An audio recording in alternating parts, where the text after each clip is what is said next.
നിങ്ങൾ ഫാമിലിയൊക്കെ ആയിട്ട് വയനാട് ട്രിപ്പ് പോകാൻ ആഗ്രഹിക്കുന്ന ഒരാളാണ് മസ്റ്റ് ആയിട്ടും ഈ വീഡിയോ നേരെ സേവ് ചെയ്ത് വെച്ചോളൂ. ഒരു കിടിലൻ റിസോർട്ട് ഞാൻ പരിചയപ്പെടുത്തി തരാം. ഹലോ ഗൈസ്, എല്ലാവർക്കും എൻ്റെ ഒരു പുതിയ വീട്ടിലേക്ക് നമസ്കാരം. ഞാനിപ്പോൾ ഉള്ളത് വയനാട് മേപ്പാടിയുള്ള മിസ്റ്റി ക്ലിഫിലാണ്. അപ്പോൾ ഇവിടുത്തെ കാഴ്ചകളൊക്കെ ഒന്ന് കണ്ടാലോ.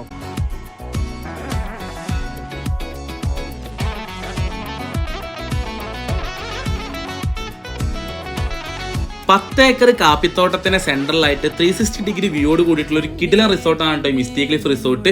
നല്ല പ്രീമിയം ഹട്ട് സ്റ്റേ, അതുപോലെ തന്നെ പ്രീമിയം റൂംസ് ഒക്കെ ഇവിടെ അവൈലബിൾ ആണ്. ഡോർമെട്രി വേണ്ടവർക്ക് അതും ഇവിടെ അവൈലബിൾ ആണ്. നിങ്ങൾ ഫാമിലിയൊക്കെ ആയിട്ട് പോയിട്ട് ചില്ല് ചെയ്യാൻ വേണ്ടിയിട്ട് നല്ല അടിപൊളി ഇൻഫിനിറ്റി പൂൾ ഉണ്ടായിരുന്നു കേട്ടോ. ആ പൂളിന്റെ അവിടെയുള്ള വ്യൂ ഒക്കെ ഒന്നും പറയല്ല, കിടിലനായിരുന്നു. പിന്നെ മൾട്ടിപർപ്പസ് കോർട്ട് ഉണ്ടായിരുന്നു. പിന്നെ കുട്ടികൾക്ക് കളിക്കാൻ വേണ്ടിയിട്ട് അടിപൊളി ഒരു പ്ലേ ഏരിയ ഉണ്ടായിരുന്നു. പിന്നെ അവിടുത്തെ ഫുഡും അടിപൊളി ഉണ്ടായിരുന്നു. അപ്പൊ നിങ്ങളുടെ ഫാമിലിയിൽ ഒരു 10-50 മെമ്പേഴ്സ് ഒക്കെ ഉണ്ടെങ്കിൽ നിങ്ങൾക്ക് സുഖമായിട്ട് റിസോർട്ട് ബുക്ക് ചെയ്തിട്ട് നിങ്ങൾക്ക് എല്ലാവർക്കും കൂടി അടിച്ച് പൊളിക്കാൻ പറ്റുന്ന ഒരു കിടിലൻ പ്രോപ്പർട്ടിയാണ്. അപ്പോൾ ഇതിന്റെ ലൊക്കേഷൻ വരുന്നത് വയനാട് മേപ്പാടിയാണ്. ലൊക്കേഷൻ ഗൂഗിൾ മാപ്പിലൊക്കെ അവൈലബിൾ ആണ്.